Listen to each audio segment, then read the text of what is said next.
Assalamualaikum warahmatullahi wabarakatuh. Selamat sore Ibu dan teman-teman sekalian. Kita bayangin aja, kehidupan mahasiswa tidak memegang atau tidak menggunakan smartphone. Itu seperti hal yang sangat mustahil di kehidupan mahasiswa. Karena smartphone ini udah seperti kantor portable, yang dimana kita pasti bakal mengakses materi kuliah, bakal berdiskusi kelompok, mengerjakan tugas, hingga ikut kelas daring menggunakan apa? Smartphone. Namun di balik kemudahan itu muncul pertanyaan yang sering kita abaikan. Apakah kita benar-benar menggunakan smartphone untuk kegiatan belajar, atau bahkan kita semakin terjebak dalam distraksi digital yang mengikis fokus dan memperparah prokrastinasi? Perkenalkan, kami kelompok 4 dari program Teknik Sistem Energi kelas TR4702. Di sini kami akan memaparkan hasil penelitian kami yang berjudul Hubungan Durasi Penggunaan Smartphone dengan Kebiasaan Belajar Mahasiswa Telkom University. Penelitian ini berangkat dari rasa penasaran kita yang sangat tinggi terhadap pola penggunaan smartphone di kalangan seluruh mahasiswa. Bukan hanya berapa lama, tapi juga untuk apa dan bagaimana dampaknya terhadap kualitas belajar sehari-hari. Untuk menjawab pertanyaan tersebut, kami melakukan survei terhadap 95 mahasiswa dari 38 program studi di Telkom University, yang berarti semua prodi, semua jurusan, dan semua fakultas terwakili oleh suaranya, mulai dari teknik, non-teknik, bisnis, hingga seni dan desain. Pertama, mari kita lihat profil responden. Jenis kelamin hampir seimbang, 52,6% untuk perempuan dan 47,4% untuk laki-laki. Dan mayoritas responden adalah mahasiswa semester 3 dengan total persentase 65,3%. Masa di mana tugas kelompok, proyek, dan e-learning jadi rutinitas harian mereka menggunakan smartphone. Dengan kata lain, data ini benar-benar mempresentasikan kondisi belajar mahasiswa aktif di Telkom University. Selanjutnya yang ketiga, temuan deskriptif bagaimana mahasiswa memanfaatkan smartphone. Temuan pertama cukup menarik. Sebanyak 33,7% mahasiswa menggunakan smartphone 3-4 jam per harinya untuk kebutuhan akademik. Angka ini terbilang tinggi, tapi yang lebih unik lagi, aplikasi yang paling sering dipakai bukan platform belajar klasik seperti Google atau Microsoft.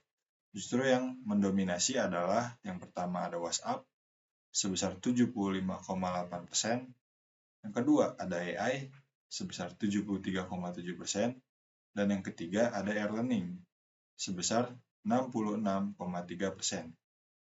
Ini mengisyaratkan bahwa mahasiswa saat ini lebih mengandalkan diskusi cepat dan bantuan AI dibanding melakukan pencarian atau riset mandiri. Namun di sisi lain, 68,4% responden mengakui bahwa aktivitas non-akademik seperti media sosial memang mengurangi waktu belajar mereka. Dan temuan yang paling menonjol adalah soal fokus belajar. Hanya 5,3% mahasiswa yang mampu fokus lebih dari 2 jam. Mayoritas justru kehilangan konsentrasi dalam rentang 30-60 menit.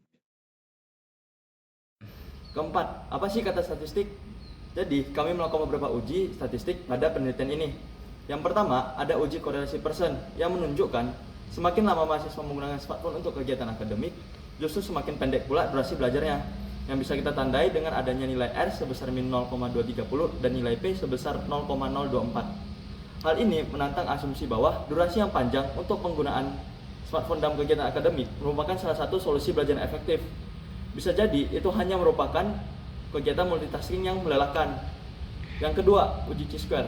Pada uji Chi-square ini, kita mau membuktikan bahwa mahasiswa yang sangat setuju bahwa hiburan itu dapat mengganggu fokus belajar memiliki pola fokus yang berbeda dibandingkan dengan yang setuju sebesar P 0,018.